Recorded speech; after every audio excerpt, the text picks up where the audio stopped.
Unidad 5. El reino de David y el propósito de Dios. Parte 1. El reino de David, 2 Samuel. Al morir Saúl, David luchó para ser reconocido por todas las tribus de Israel. Además, mudó el capital desde Hebrón a la nueva ciudad, Jerusalén, representado por el punto de un mapa con una J. Además, el arco del pacto fue devuelto. Entonces, podemos decir que el reino de David empieza muy bien. Y Dios está de acuerdo. Por eso vemos otra promesa clave en la Biblia. En 2 Samuel 7, Dios promete que un hijo de David iba a reinar para siempre. La imagen comunica algunos de los aspectos importantes. La figura marcada con la letra D para David, la corona y el símbolo de la eternidad. Esta promesa muy fundamental para el resto de la Biblia involucra un juego de palabras explicado en el texto de Moklam. Pero después de cada cima hay una caída, y el adulterio con Betsabé y el asesino de su esposo revela la debilidad humana intrínseca. El pecado existe también en David. Hay perdón, pero los próximos capítulos del 2 Samuel muestran los efectos del fracaso del rey David.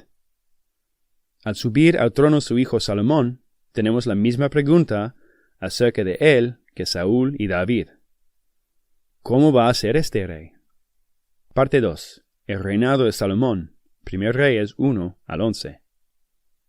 Salomón empieza bien, conocido por su sabiduría. Salomón también construyó el templo. Además, en la vista de la reina de Sabá, representado por la corona y el pasaporte, es gentil, es decir, extranjera de Israel, y en la riqueza de Salomón, juntos indican que esta época fue la cima del cumplimiento terrenal de las promesas a Abraham. Israel fue una nación grande, en la primera prometida en su expansión más larga y reconocida por las naciones. Era la época de oro. Pero el problema del pecado sigue, y también Salomón fracasó. Seguimos esperando para el rey verdadero de 2 Samuel 7. Parte 3. División y decadencia. 1 Reyes 12 a 2 Reyes 16. Bajo el hijo de Salomón, Roboam, Israel se dividió. El reino del norte Israel y su capital Samaria, y el reino del sur Judá y su capital Jerusalén. El gran problema para los 10 tribus del norte y rey Jeroboam es que el templo de Dios está en Jerusalén. Entonces Jeroboam construyó otros templos, introduciendo la idolatría a estas tribus. La idolatría representado por la estatua de Baal. Esto es lo que es conocido como el pecado de Jeroboam. Mas, todos los reyes del norte no eran parte del linaje de David, entonces era imposible que cumplieran las promesas clave de 2 Samuel 7. Pero, durante esos siglos de la división de los reinos, Dios era fiel a sus promesas y mantuvo el linaje de David. Parte de esta fidelidad era el papel de los profetas en los libros de Reyes, llamando a Israel a acercarse a Dios nuevamente y a vivir obedientes al pacto. Parte 4. La caída del reino del norte. 2 Reyes 17. Dios envía profetas al reino del norte. Por ejemplo, Amos, quien predicó a Sur también, declaró el juicio, el martillo de un juez, y Osea, quien le recordó a Israel del amor de Dios y de su juicio también. Pero después de siglos de idolatría e injusticia, en 722 años antes de Cristo, Dios permitió que Asiria invadiera y destruyera el reino del norte. Parte 5. Los últimos años del reino del sur.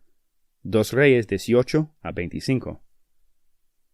Al reino del sur, Dios envió muchos profetas, incluyendo Isaías, quien habló de la santidad y del pecado, y Miqueas, quien denunció la injusticia endémica en los líderes y los ricos de Judá.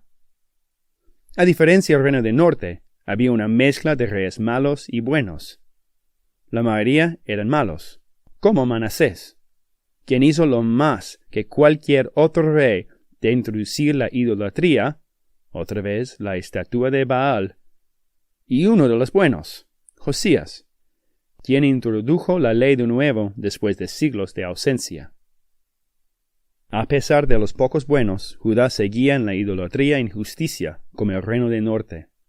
Entonces, en 587 años antes de Cristo, Babilonia lo conquistó como juicio, y la población fue exiliado, Jerusalén y el templo completamente destruido. Fue un desastre total. Parte 6. Conclusión. Hay paralelos entre las historias del huerto de Edén, representado acá por los árboles, y Israel. Había una relación buena entre Dios y ellos. Pero rechazaron Dios y su palabra.